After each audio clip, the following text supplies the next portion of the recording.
बनवूया खुसखुशीत अनारसे। नमस्कार, मी पूनम। तुम्हा सगळ्यांचं पूनम रेसिपी मध्ये स्वागत आहे। आज आपण अनारसे बनवणार आहोत। ते कसे बनवायचे ते इथे बघूया। इथे आपण पीठ तयार करून घेतलंय।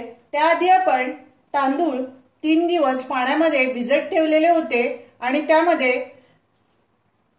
गूळ आपण मिक्स केलेला आहे। अर्धा किलो तांदूळ तर पाव किलो आपण त्यामध्ये गूळ मिक्स करून मिक्सरला बारीक दळून आपण पीठ डब्यामध्ये गोळे करून ठेवलेले आहेत। बघा, असा गोळा तयार झालेला आहे।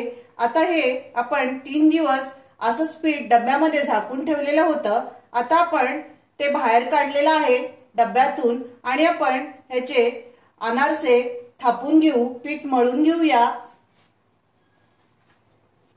इथे आपण पीठ मळून घेतलेला आहे। तुम्ही दूध किंवा पाण्याने मळू शकता। मी इथे थोडंसं हाताला पाणी लावून हे पीठ चांगलं मळून घेतलेलं आहे। बघा, आता आपण इथे यामध्ये खसखस टाकूया आणि छोटे छोटे गोळे करून आपण अनारसे थापून घेऊ। इथे आपण अनारसे बघा थापून घेतलेले आहेत। आता आपण हे अनारसे तेलामध्ये सोडून घेऊ। तेल आपण गरम करायला ठेवलेलं आहे।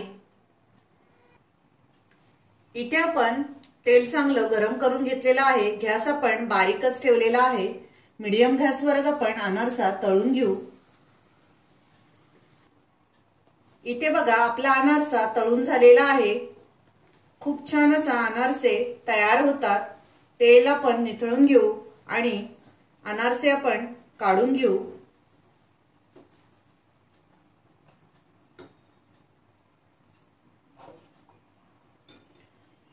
अशाच प्रकारे आपण अजून अनारसे ह्यामध्ये टाकून घेऊया।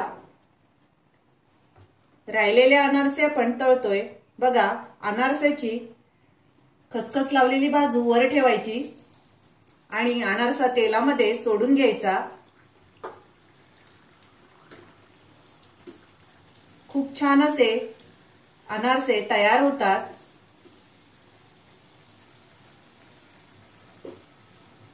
बघा, बबल्स आलेले आहेत। दुसऱ्या बाजूने पलटी मारून घेतलेला आहे अनारसा। दोन्ही बाजूने आपण गोल्डन रंगावर आपण तळून घेऊया।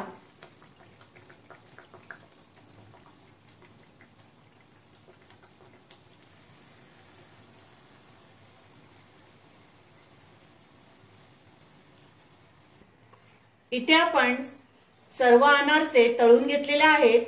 खूप छान असे अनारसे तयार झालेले आहेत। तुम्ही ही माझी रेसिपी नक्की ट्राय करा। माझा व्हिडिओ आवडला असेल तर लाईक करा, शेअर करा आणि माझ्या चॅनलला सबस्क्राइब करा। Thank you.